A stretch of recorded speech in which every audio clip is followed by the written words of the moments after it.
বাগানে ভরপুর পালংয়ের চাষ।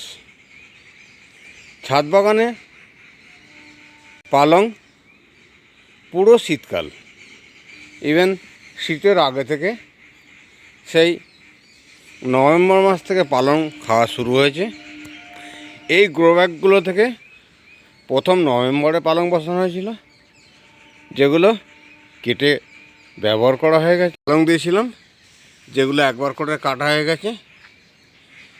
আজকে দ্বিতীয়বারের জন্য পালং কেটে নেব।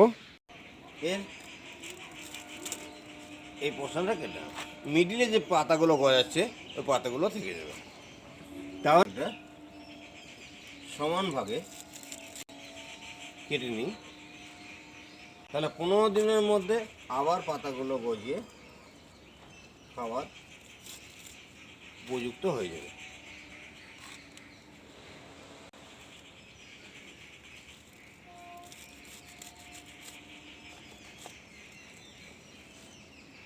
পালংকে ঠিক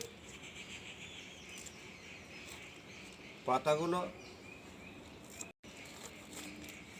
প্রতিবার নরম পালং শাক প্রতি 15 দিন ছাড়া আমরা